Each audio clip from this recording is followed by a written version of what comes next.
chiropractic, we're very fortunate, aren't we? When you realize that people's health, your health, my health, health is the most valuable thing an individual person has. Everything in their life, everything in your life revolves around your health. Yes, love and relationships are up there also in importance, but now we're talking about health. Everything in a human being's life revolves around their health. Now, if we look in the United States today, the overall state of health is a catastrophe. It is a catastrophe beyond all comprehension. It is so much worse than we really realize because we've gotten used to hearing so much stuff. We've gotten used to hearing about all these people dying of cancer. We've gotten used to all of this heart disease. We've gotten used to all of this misery. So we don't even have anything to compare it to, to really show us and reveal how bad it really is. It's a catastrophe. And how great is it that in chiropractic, the chiropractic way of thinking, the chiropractic philosophical foundation, the chiropractic way of life is the solution to this? Isn't that incredible? You ever really think about how mind-blowing that is? If people in the United States had a chiropractic first philosophy and found themselves in chiropractic offices first for all of the little things, and many of the big things too, right? Of course, we need good emergency care, emergency rooms, hospitals. Yes, we need those places. But you get my point. If that were the case, can you even imagine what the state of health would be in this country? The billions and billions of dollars that would be saved, the better grades kids would get, the more productivity in work, the better the relationships, the better athletic performance. I mean, everything. It could change the world. It is absolutely incredible because it's the truth, because it's right, because it works with God's created principles for life. How incredible is that we have a philosophy like that? Who else has that?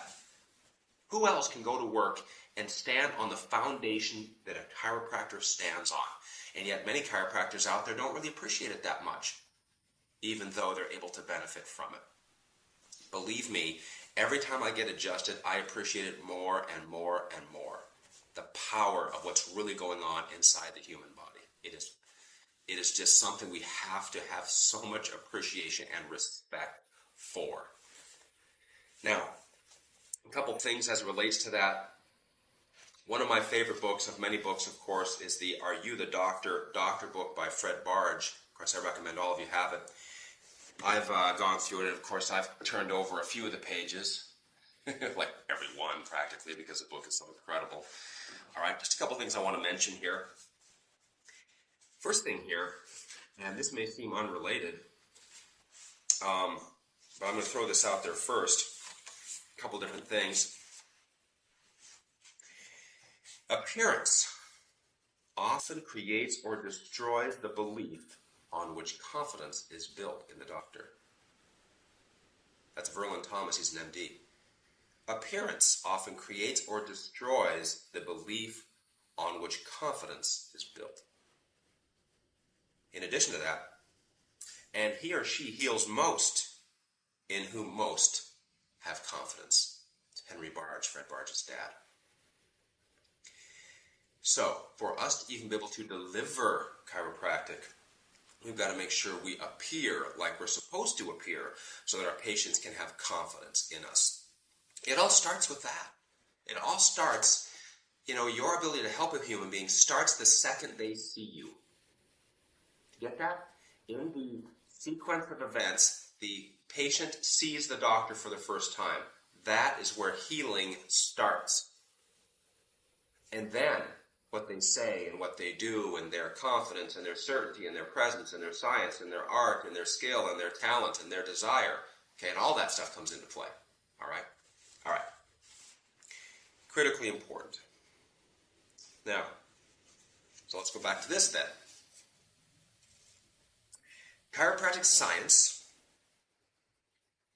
teaches our approach is to seek the cause of the malfunction that sets the stage for disease. Our basic cause and that which we seek to correct is the vertebral subluxation. This is the obstacle to health and healing that chiropractors seek to identify and eliminate through spinal adjustments.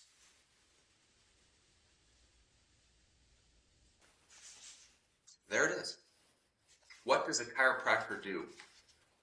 That.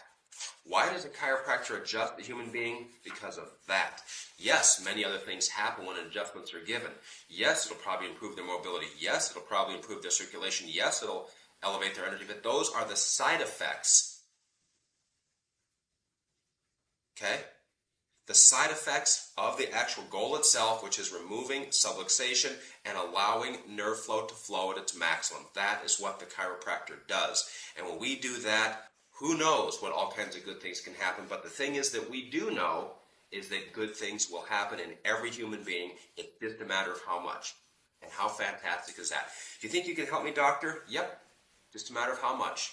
Hey, can you treat people with this? Yep. It's just a matter of how much better they can get. If we can find subluxation, get the nerve interference out of the way, the body will have a chance to improve, and we'll accept as much improvement as the body will give us, won't we? Very important. We come from this foundation. See, the real question is why do we adjust somebody? That's what chiropractic philosophy kind of starts with. Why do we adjust somebody? Okay, and if you ask 100 chiropractors that, you're going to get some different answers. But I'll tell you what, the real answer, the answer that's given to us by D.D. Palmer, B.J. Palmer, and the developers of chiropractic, okay, is solid. And we want to anchor to that truth. Last thing I want to say here on this, this is Andrew Weil, MD. Healing comes from inside, not outside. Healing cannot be prevented from occurring, though it can be obstructed in its expression. Nor can it be obtained from anyone or anything external. You are born with the power to heal because healing is an innate capacity of every person, as it is of every animal and plant, and as I suspect, of every created thing. We can go on on this. You already know that this is true. We have an ability inside us that we are born with called innate intelligence. It is what heals, cuts, digests our food. It isn't necessarily our subconscious. Many of the philosophers in chiropractic don't like the term subconscious as it relates to innate because it sort of relegates innate, and maybe doesn't give it the credit that it really is. Some people like to use the word superconscious. Maybe that's a better way to do it. Even B.J. Palmer sometimes would say when people would ask him questions, well, we'll think about it. People look around, who's we? Him and his innate.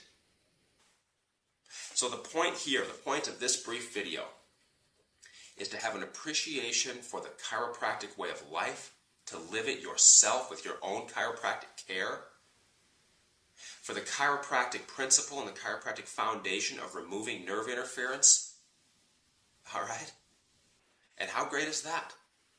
That is our biggest contribution to the world, is giving people the chance to benefit from chiropractic care now and into the future. And how great is that?